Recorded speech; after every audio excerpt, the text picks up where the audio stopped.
তুর্কি সিরিয়ালের পর এবার পাকিস্তানি সিরিয়াল আমদানি করতে যাচ্ছে দেশের কয়েকটি টেলিভিশন চ্যানেল। আর এটি কোনোভাবেই মানতে নারাজ অভিনেতা জাহের আলভী। বলেছেন ওইসব টিভি চ্যানেলকে বয়কট করবেন এই অভিনেতা।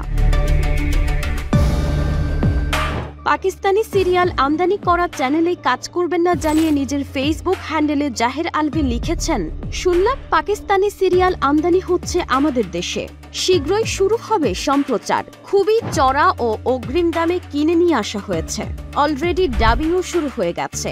আমি জাহের আলভী লাউড অ্যান্ড ক্লিয়ারলি বলছি, যেসব বাংলাদেশি চ্যানেল পাকিস্তানি নাটক আমদানি ও সম্প্রচার করবে সেই সব চ্যানেলে আমার নাটক যাবে না। আমি সেই সব চ্যানেলের কোনো নাটকে সজ্ঞানে অভিনয় করব না। তিনি আরও লিখেছেন, বর্তমানে ইন্ডাস্ট্রি এক চরম অনিশ্চয়তায় রয়েছে। সরকার পতনের পর কোনো বড় প্রতিষ্ঠান অথবা ব্যক্তি সুনির্দিষ্ট অর্থলগ্নি করছে না নাটকে, দু একজন ব্যতীত। ফলে আমার ইন্ডাস্ট্রির খেটে খাওয়া মানুষগুলো খুবই দুর্বিষহ দিন পার করছে।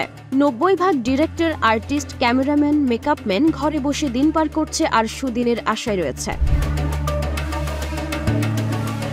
বেঁচে থাকতে পাকিস্তানি সিরিয়াল আমদানি মেনে নেবেন না জানিয়ে আলভী আরও লিখেছেন, যেখানে আমার দেশের আমার ইন্ডাস্ট্রির মানুষ বসে থাকবে আর কষ্টে থাকবে, সেখানে চ্যানেলে পাকিস্তানি সিরিয়াল চলবে, এটা আমি বেঁচে থাকতে মেনে নেব না। অনেকেরই ধারণা নেই আমাদের নাটক ইন্ডাস্ট্রি কোন রসাতলে যাচ্ছে, কতটা দুর্ভিক্ষের পথে হাঁটছি আমরা।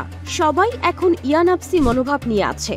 আগে আমার দেশ, আমার ইন্ডাস্ট্রি, আমার টেকনিশিয়ান, আমার শিল্পীরা বাঁচবে, তারপর বাকি সব। কোনো বিদেশি নাটক আমদানির পক্ষে আমি নেই। আলভী লিখেছেন, আমার মতো মেরুদণ্ডী কোনো হিরো যদি ইন্ডাস্ট্রিতে থেকে থাকে, আমার সেই ভাইদের কাছ থেকেও আমি এই উদ্যোগ আশা করব, অথবা এটা আমার একারই যুদ্ধ। Loud and clear.